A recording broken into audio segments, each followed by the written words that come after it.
Oi, eu sou o professor Eduardo Ferroni e hoje nós vamos falar sobre potência em corrente alternada. Nós vimos que a potência em corrente contínua, ela nada mais é que o simples produto entre a tensão e a corrente. E a unidade é em watts. Na corrente alternada, isso não pode dizer a mesma coisa. Por quê? Porque na corrente alternada nós temos três tipos de potência. Nós temos a potência aparente, nós temos a potência ativa e nós temos a potência reativa. Vamos falar sobre cada uma dessas três potências. A potência aparente é absorvida pela rede, é aquela que você consome da concessionária. Ela pode ser medida por um voltímetro e um amperímetro e a unidade é volt-ampere. Tá? Então, por exemplo, um volt-ampere, 1 kV-ampere equivale a 1000 volt-ampere. A potência ativa é a que realiza trabalho efetivamente. Então é a que as cargas utilizam, é aquela que é utilizada pelas cargas. Então ela é medida pela potência, ela é medida pela corrente ao quadrado vezes a resistência. É essa potência efetiva que realiza o trabalho. Não necessariamente ela é igual à potência absorvida da rede. A unidade dessa potência ativa é watts e 1 kW equivale a 1000 watts. Vamos falar, antes de a gente falar da potência reativa, vamos falar do fator de potência. O fator de potência é a relação entre a potência ativa e a potência aparente. Então, essa divisão entre a potência ativa e a potência aparente é o nosso fator de potência. Obviamente, se as duas forem iguais, o meu fator de potência é 1. Na prática, a concessionária de energia permite um fator de potência de, no mínimo, 0,92. O fator de potência, ele representa o quanto da potência total é transformada em trabalho. Como ele é a relação da potência ativa pela aparente, então ele vai definir quanto por cento dessa potência que eu estou pegando da rede se transforma efetivamente em trabalho.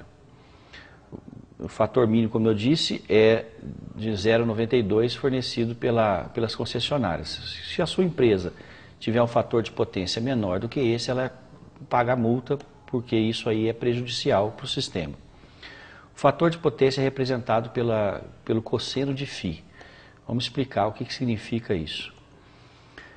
Se eu tenho aqui a potência aparente ativa é igual a potência aparente vezes o cosseno de φ.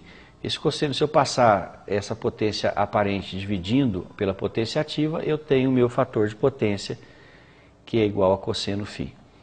Então, se eu quero calcular quanto que é o meu fator de potência, minha potência aparente ou ativa, eu pego a tensão da rede, a corrente, vezes o cosseno φ, que é o fator de potência, eu vou ver quanto que eu estou realmente aproveitando daquela potência da rede.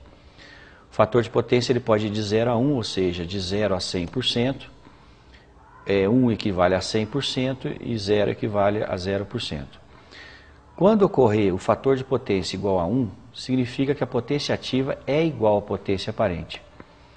Quando o fator de potência for igual a 0, o circuito está absorvendo somente potência reativa, ou seja, ele está consumindo potência da rede, mas não está realizando nenhum trabalho efetivo. Baixo fator de potência significa transformar somente parte da potência total absorvida em trabalho, ou seja, força, calor e luz.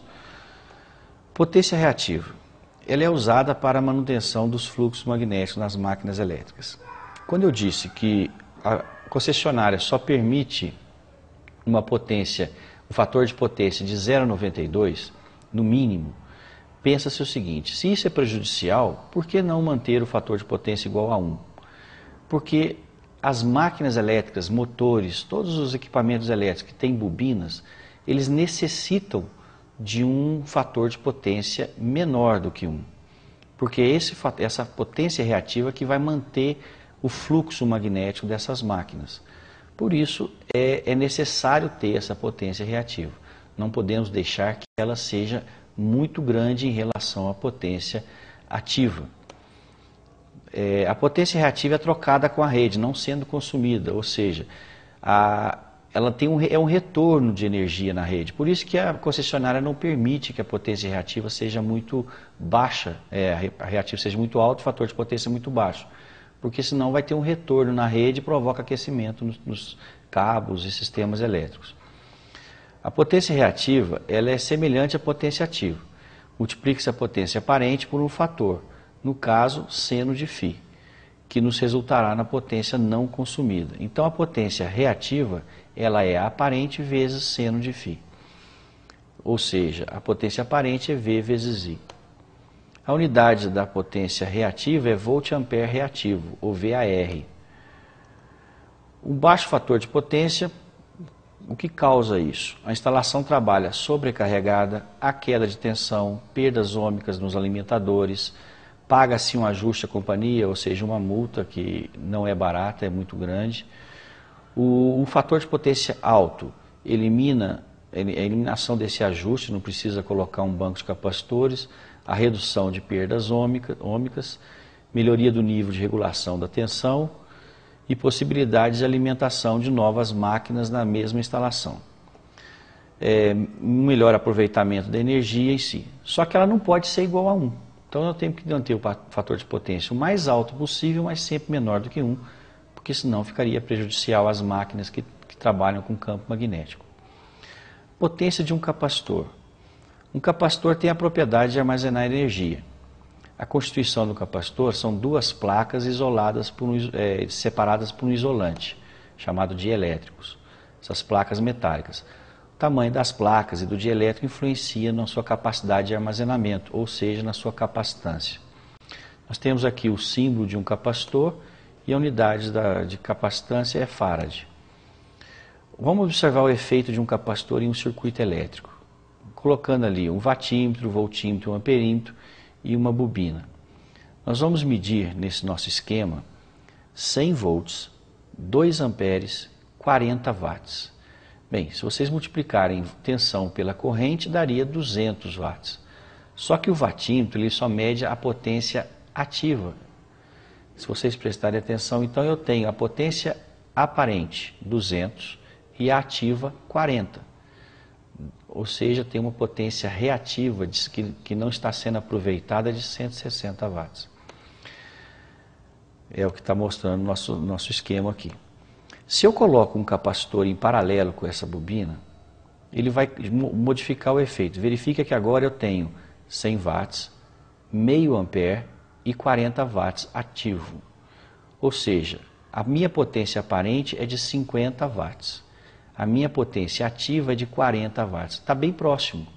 Então eu diminuí colocando o capacitor a minha potência reativa, aumentando o fator de potência próximo de 1. Não podendo deixar igual a 1, porque senão prejudicaria o funcionamento dessa espira. Então, se vocês olharem aqui, nesse esquema, está mostrando que o capacitor ele serve para ajustar o fator de potência ou minimizar a potência reativa. Na primeira experiência, então, nós podemos comprovar que eu tinha uma reativa de 160 watts. E na segunda experiência, com a colocação do capacitor, uma reativa de apenas 10.